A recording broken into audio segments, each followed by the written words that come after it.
हाय. Next part आहे पहा ऑर्गॅनिकचा. Drawing of organic compounds. Organic compound draw कसे करायचे. आता आपण ऑलरेडी भरपूर सारे मॉलिक्युल्स ड्रॉ केलेत, पण काही नवीन मेथड्स आहेत ज्याबद्दल तुम्हाला इन्फॉर्मेशन म्हणून दिलेली आहे बरं का. तुम्हाला याच्यामध्ये ड्रॉ करण्याची गरज नाही, तुमच्या लेवलला असे मॉलिक्युल ड्रॉ करत नाही. त्याच्यामुळे फक्त इन्फॉर्मेशन म्हणून ट्रीट करायला. तुम्हाला असे मॉलिक्युल्स कुठेही ड्रॉ करायचे नाहीत. कुठं जरी 1-2 ठिकाणी 12वीला फक्त आपल्याला तेवढ्या पुरता रेफरन्स असला तरी भरपूर झाला. मग पहा ऑर्गॅनिकचे मॉलिक्युल कोणत्या वेनी ड्रॉ करता येतात. त्यांच्या मेथड्स आहेत वेगवेगळ्या. पहिलं एक कंडेन्स फॉर्म्युला. कंडेन्स फॉर्म्युला म्हणजे काय, सगळे एलिमेंट्स आयटम्स एकत्र लिहिले त्याला म्हणतात कंडेन्स. एकत्र आलं आहे सगळं. मग पहा कंडेन्स फॉर्म्युल्यामध्ये लिहिलेलं आपण हा इथेन CH3 किंवा हा C2H4 काय C2H4 इथिन काय C2H4 इथिन. हा काय 1 2 3 4 ब्युटेन आहे हा. मग हे जे कंडेन्स एलिमेंट एकत्र लिहिले त्याला काय म्हणतात कंडेन्स फॉर्म्युला. आपण ऑलरेडी हे बघितले, मी फक्त एकदा रिवाईज करायला सगळ्या गोष्टी. नेक्स्ट बॉन्ड लाईन फॉर्म्युला और झिगझॅग फॉर्म्युला.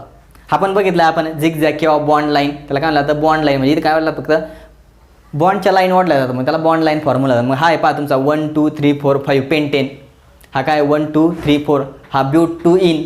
आठवतं का पेंटेन ब्यूट 2 इन. हा काय 1 2 3 4 ब्यूट 2 आईन. मग एक अल्केन काढून दाखवलं. आता हे सगळं मी ड्रॉ करून घेतलं, आधी भरपूर सारी प्रॅक्टिस घेतली. मग असं जे ड्रॉइंग याला म्हणतात बॉन्ड लाईन फॉर्म्युला किंवा झिगझॅग फॉर्म्युला. हे आपण दोन्ही ऑलरेडी बघितलेत. आता नेक्स्ट आहे तुमच्यासाठी डॉटेड वेज लाईन फॉर्म्युला. त्याला डॉटेड वेज लाईन फॉर्म्युला काय म्हणतात. याच्यामध्ये काय काय आहेत. हा मॉलिक्युल बघा, आधी एक्झाम्पल बघा. हा तुमचा काय आहे CH4. आता पहा इथून पुढचे जे मॉलिक्युल्स किंवा इथून पुढचे जे मेथड्स असणार त्या कशासाठी आहे. हे जे मॉलिक्युल ड्रॉ करतो आपण हे कोणत्या याच्यामध्ये असतात 2 डायमेन्शनल. 2 डायमेन्शनल म्हणजे याला 2 डायमेन्शन आहे. एक एक्स ॲक्सिस आणि एक काय असतं वाय ॲक्सिस. पण ॲक्च्युअल जे मॉलिक्युल आहेत हे जे ऑर्गॅनिकचे मॉलिक्युल हे काय असतात 3 डायमेन्शनल असतात.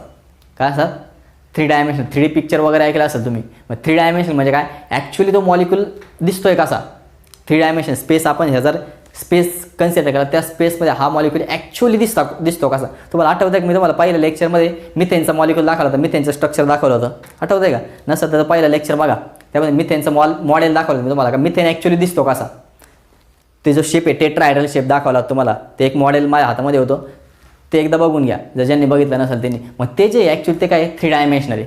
मग हे जे 3 डायमेन्शनल मॉलिक्युल आहे आपला पेपर काय आहे. तुम्ही जर पेपर बघितला, हा पेपर बघितला, पेपर काय ॲक्च्युअली 2 डायमेन्शन. त्याला काय फक्त एक एक्स ॲक्सिस असणार आहे, एक काय असणार आहे वाय ॲक्सिस असणार आहे. पण ॲक्च्युअल मॉलिक्युल काय आहेत आपले 3 डायमेन्शन आहे. मग 2 डायमेन्शनल पेपरवरती आपल्याला जर हे मॉलिक्युल ॲक्च्युअल 3 डायमेन्शनमध्ये कसे काढतात हे जर दाखवायचं असेल तर त्यासाठी या टेक्निक्स आहेत किंवा हे जे ड्रॉइंग आहे. मग त्यातली पहिली ड्रॉइंग आहे डॉटेड वेज लाईन फॉर्म्युला. हे कशासाठी यूज करतात 3D मॉलिक्युल्स ऑन पेपर. हे जे 3 डायमेन्शनल मॉलिक्युल आहे ते पेपरवर शो करण्यासाठी हे ड्रॉइंगच्या मेथड्स आहेत. मग त्यातली पहिली आहे dotted wedge line form. Dotted म्हणजे काय असं जे काढतं त्याला डॉटेड म्हणतात. Dot dot dot. हे जे याला वेज म्हणतात. वेज पहा इकडं निमुळती आहे आणि इकडं ब्रॉड होत गेली असं आहे पहा. वेज थिक असते याला काय म्हणलं तर वेज. आणि लाईन म्हणजे काय सिंपल तुमची लाईन असते थिक.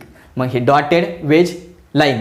मग याच्यामध्ये पण पहा ही लाईन आहे, हे डॉटेड आणि हे काय वेज. मग अशा फॉर्ममध्ये जर मॉलिक्युल दाखवला याला काय म्हणलं तर डॉटेड वेज लाईन फॉर्म्युला. आधी जे मिनिंग वगैरे तुम्हाला नाही. मग ह्या डॉटेडचा अर्थ काय, वेजचा अर्थ काय, हे असं का ड्रॉ केलं जातं. बॉन्ड तर बॉन्डच आहेत सगळे, पण हे असं का ड्रॉ केलं जातं त्याचं तुम्हाला मिनिंग वगैरे काही नाही. फक्त लक्षात ठेवा असं जर ड्रॉ केला तर मग काय म्हणलं तर डॉटेड वेज लाईन फॉर्म्युला. तुम्हाला फक्त मी त्यांचं लक्षात ठेवा, तुम्हाला बाकीचे कोणतेही काढायचे नाही. त्यामुळे त्याला घाबरू नका. तुमच्यासाठी आता नवीन आहे त्या गोष्टी. तुमच्या लेवल्स 11वीचा जर कन्सिडर केला सिलेबस त्या दृष्टीने हे थोडासा टफ पार्ट आहे किंवा तुम्हाला हे नाही आहे. फक्त तुम्ही मी त्यांचं लक्षात ठेवा. असं जर काढलं त्याला काय डॉटेड वेज लाईन फॉर्म्युला. मग कंडेन्स बघितलेलं आपण. आपल्याला कोणते यूज करायचे हे आणि हे त्यातले हेच यूज करायचे. आपण 95% कोणतं ड्रॉइंग यूज करणार आहे हे 95% हे यूज करणार आहे. हे आपल्याला नाहीच आहेत. मी तुम्हाला फक्त एक्स्ट्रा माहिती म्हणून शिकवली. तुम्हाला 12वीला पण हे ड्रॉ करायचं नाही. फक्त आपल्याला आलं पाहिजे परीक्षेला जर CETला वगैरे झालं तर आपल्याला ते कळलं पाहिजे म्हणून मी ते शिकवतो. हे बाकीचे आपण यूज करणार नाही. हे फक्त जस्ट इन्फॉर्मेशन म्हणून आपण का कोणते कोणते वे आहेत ऑर्गॅनिकमध्ये मॉलिक्युल ड्रॉ करण्याचे ते बघितलं. पहिला आपण हा यूज करणार आहे कंडेन्स फॉर्म्युला आपण बघितलेत. बॉन्ड लाईन बघितलं आहे. हा पुढचा आहे डॉटेड वेज लाईन फॉर्म्युला. तिसरा आहे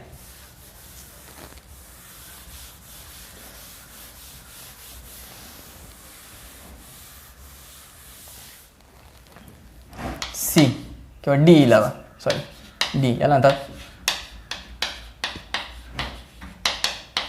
fissure projection formula, Fischer projection और क्रॉस लाईन फॉर्म्युला. फिशर हे शास्त्रज्ञाचं नाव आहे का, त्याच्या नावावरून त्या ड्रॉइंगला फिशर प्रोजेक्शन फॉर्म्युला म्हणतात किंवा क्रॉस लाईन फॉर्म्युला. इथं काय केलं जातं पहा, एक उभी लाईन ओढली जाते आणि एक आडवी लाईन ओढली जाते, म्हणून त्याला क्रॉस लाईन म्हणले. क्रॉस म्हणजे काय, दोन लाईन काय केल्यात, क्रॉस केल्या जातात आणि इथं मॉलिक्यूल लिहिला जातो. सपोज दॅट मला लिहायचं असेल, आता मी एक दोन एक्झाम्पल लिहितो, तुम्हाला त्याचे नावं वगैरे काही नाही, त्यामुळे घाबरू नका. CHO, OH, H आणि CH2OH. असं जे ड्रॉइंग केलं जातं त्याच्यामध्ये एक उभी रेष आणि एक आडवी रेष ओढली जाते, त्याला काय म्हणलं जातं, फिशर प्रोजेक्शन फॉर्म. आता याचा काय अर्थ असतो बा, याला पण तुम्ही असं पण ड्रॉ करू शकता. तुम्हाला ते कळालं, उभ्या लाईनवरचे आहेत ते डॉटेडने दाखवायचे.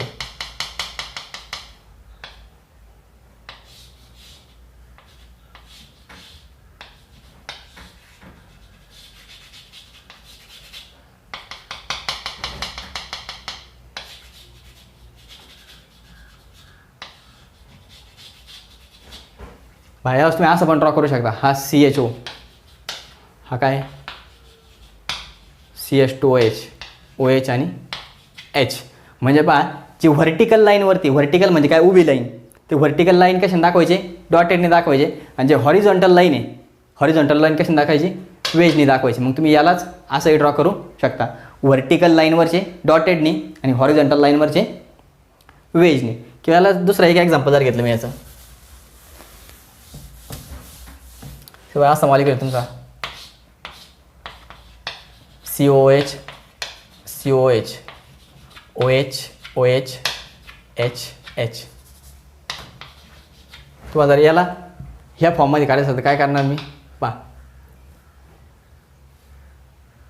ही एक मधली लाईन ओढून घेतली, ही लाईन,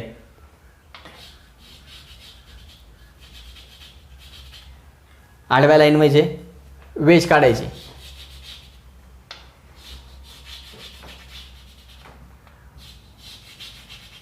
आणि बाकीचे कसे काढणार,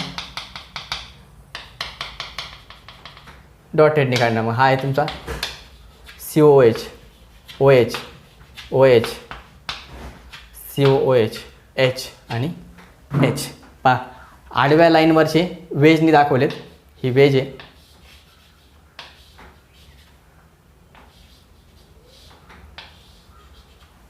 आणि जे व्हर्टिकल आहे ते कसे दाखवले, डॉटेडने दाखवले. फक्त ही मधली लाईन थिक काढली फक्त इथं, तेवढं लक्षात ठेवा. आपल्याला हे फिशर प्रोजेक्शनमध्ये काढता आले पाहिजे. मग तिथे काय केलं जातं, फक्त एक उभी लाईन एक आडवी लाईन काढली जाते. मग इथं एकच कार्बन आहे, हा जो क्रॉस पॉईंट असतो, हा जो क्रॉसचा पॉईंट आहे हा काय असतो, कार्बन असतो. इथं पण पहा, हा जो क्रॉस पॉईंट हा काय कार्बन आहे, हा पण काय कार्बन आहे.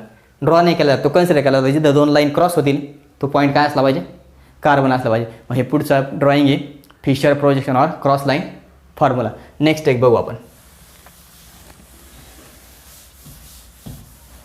नंतर न्यूमन प्रोजेक्शन फॉर्म्युला, डी झाला आहे ई,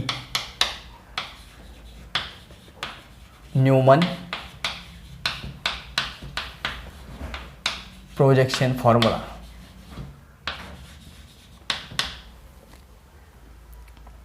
बघा आपण याचे काढणार आहे CH3 हा तुम्हाला माहिती आहे काय तुमचा इथेन. इथेनला आपण न्यूमनमध्ये काढणार. न्यूमनमध्ये काय केलं आता पहा, हा तुमचा कार्बन नंबर 1 कन्सिडर करतो, त्याला काय करतो मी 2 कन्सिडर करतो. बघायचं कुठून आहे, सपोज इथं असेल आपला डोळा, आता हा डोळा आहे असं कन्सिडर करा. इथून बघायचं आपल्याला अलॉंग द CC, आपल्याला कुठं बघायचं आहे, हा CC बॉन्ड इथून बघायचा आहे. मग पहा, जो पहिला कार्बन असेल तो डॉटने दाखवला जातो. ह्या डॉटचा अर्थ काय घ्यायचा, हा फर्स्ट कार्बन. नंतर त्याच्यावरती 3 हायड्रोजन आहेत, पहा 3 हायड्रोजन काढतो मी, 1 2 आणि 3 बॉन्ड त्याचे. नंतर आपण हायड्रोजन दाखवू, तेव्हा दाखवून घेतो मी आधी H आणि H. हा जो फर्स्ट कार्बन आहे तो डॉटने दाखवला जातो आणि दुसरा जो कार्बन आहे तो सर्कलने दाखवला जातो. मग हा जो सर्कल काढला आहे हा काय 2 नंबरचे कार्बन, हा डॉट पहिला कार्बन आणि हा जो सर्कल आहे तो काय दुसरा कार्बन. दुसऱ्या कार्बनवर पण काय 3 हायड्रोजन आहे. मग पहा ही लाईन कुठं आणली मी, इथपर्यंतच टेकवायची सर्कलपर्यंत. पहिल्याचे जे हायड्रोजन होते पहा पॉईंटपर्यंत नेलेत मी, एंड टर्म त्यांची एंडिंग कुठे गेली, बॉन्डची टर्मिनलपर्यंत गेली. इथं कुठे फक्त सर्कलवरती घ्यायचे, हा एक सर्कलवरती आणि हा इथं एक सर्कलवरती. काय ते हायड्रोजन हायड्रोजन आणि हायड्रोजन. पहा हे जे ड्रॉइंग याला म्हणलं तर न्यूमन प्रोजेक्शन फॉर्म्युला इथेनचा. पहिला जो कार्बन तो डॉटने दाखवायचा, दुसरा कार्बन काय करायचा सर्कलने दाखवायचा. आणि पहिल्या कार्बनचे जे ॲटम दाखवायचे त्यासाठी काय करायचा बॉन्ड पार सेंटरपर्यंत न्यायचा आणि दुसऱ्याचं काय झालं ते कुठपर्यंत न्यायचे फक्त सर्कलच्या पेरीपर्यंत न्यायचं आहे. मग हे एक ड्रॉइंग आहे. मग पहा याला जर मी 180मध्ये फिरवला, हा जर मी पहिला आता मागचा तसाच ठेवतो, हा पहिला 180मध्ये मी ड्रॉ करतो आहे. म्हणजे हा हायड्रोजन इथं घेतो आहे, हा हायड्रोजन इथं नेतो आहे आणि हा हायड्रोजन काय करतो इथं नेतो आहे. काय होईल पहा, मागचा काढून घेतो आम्ही आधी.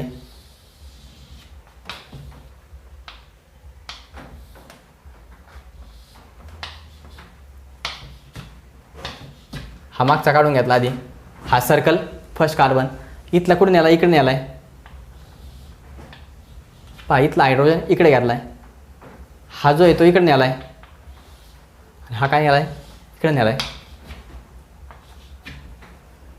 पहा पहिला कार्बन फिरवला, ॲक्च्युली पहिला कार्बन काय केला फिरवला 180 डिग्रीमध्ये. 180 डिग्रीजमध्ये पहिला कार्बन फिरवला, मागच्याला काहीच नाही केला, मागचा आहे तसा काढून घेतला. हा इथं नेला, हा इथं नेला आणि हा काय केला इथे नेला. हे पण न्यूमन प्रोजेक्शन फॉर्म्युल्यामधले. मग हे जे ड्रॉइंग याला म्हणतात इक्लिप्स.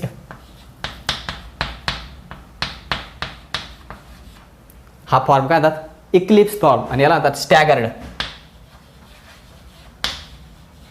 याला काय म्हणतात स्टॅगर्ड. त्यातला कोणता स्टेबल आहे, हा स्टेबल आहे. हा जो स्टॅगर्ड फॉर्म आहे तो काय स्टेबल आहे, हा काय अनस्टेबल आहे. समजले का. इक्लिप्समध्ये काय असतात दोन हायड्रोजन पा असतात पॅरल असतात असे, त्याला इक्लिप्स म्हणलं जातं. आणि जर 180मध्ये असेल एकमेकाला विरुद्ध ते काय असतं पहा, हा आणि हा एकमेकाला काय आहेत पहिल्या कार्बनवरचा हायड्रोजन आणि दुसऱ्या कार्बनवरचा हायड्रोजन एकमेकाला काय आहेत 180 डिग्रीमध्ये, म्हणून त्याला काय म्हणलं जातं स्टॅगर्ड म्हणलं जातं. मग हा इथेन काढला आपण इक्लिप्समध्ये आणि स्टॅगर्डमध्ये. मग इथं डॉटेड पहिला कार्बन, सर्कल दुसरा कार्बन.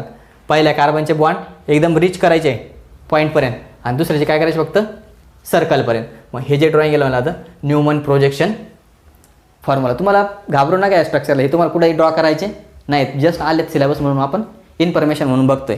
अजून एक बघायचं आपल्याला न्यूमन नंतर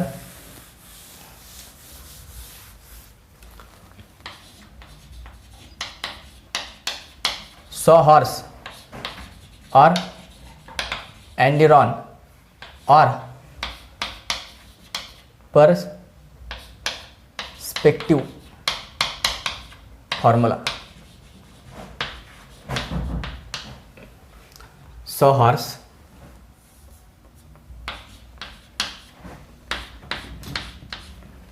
एंडिरॉन और पर्स्पेक्टिव फॉर्म्युला. हा कसा आहे पहा, याचा पण आपल्याला हाच मॉलिक्यूल ड्रॉ करायचा आहे इथेन. इथं आपण न्यूमनमध्ये पण इथेन काढला. इथं काय केलं जातं पहा, हा जो CC बॉन्ड आहे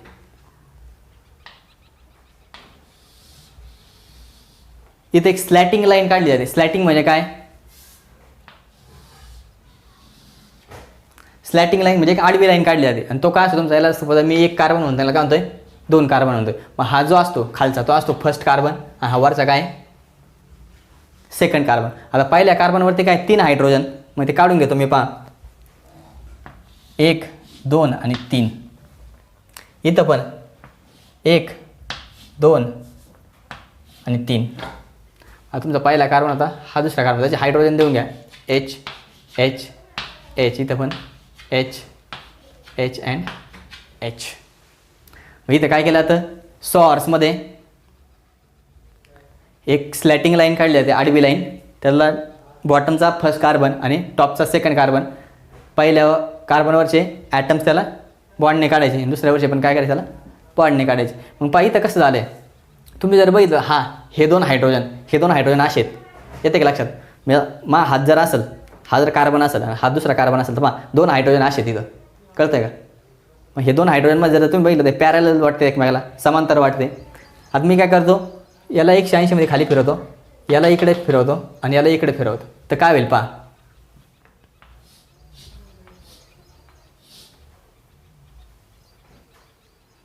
हा खाली येईल, हा इकडे येईल आणि हा इकडे येईल. कळतं का? 2 नंबरला काहीच नाही केलं मी. फर्स्टचा फक्त 180मध्ये हा टाकला, हा इकडे 180मध्ये टाकला, हा 180मध्ये टाकला. तर पहा हा खाली येईल इथं, हा तिकडं जाईल इथं आणि हा इकडं येईल इथं. बाकीचं आहे तसेच आहे. मग इथं काय आलं आहे पहा, हे 2 हायड्रोजन आधी कसे होते, इथं हे 2 असे होते. मी काय केलं, याला 180मध्ये फिरवलं, मग हा असा होता आणि हा असा झाला आहे आता. म्हणजे दोन्ही पहा अपोजिट झाले एकमेकाला. समजतं की म्हणजे अपोजिट झाले. म्हणून हा जो फॉर्म याला म्हणतात इक्लिप्स्ड. आणि हा काय स्टॅगर्ड. आणि ऑब्विसली स्टॅगर्ड काय असलं पाहिजे, मोर स्टेबल.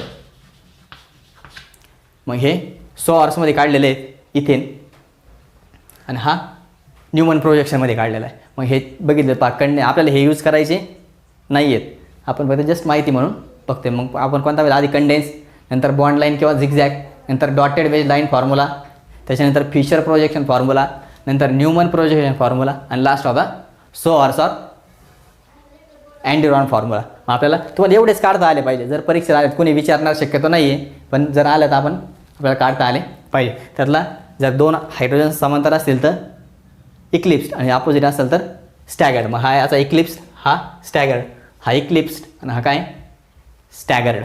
समजलं आहे? नेक्स्ट लेक्चरमध्ये बघूया आपण काय.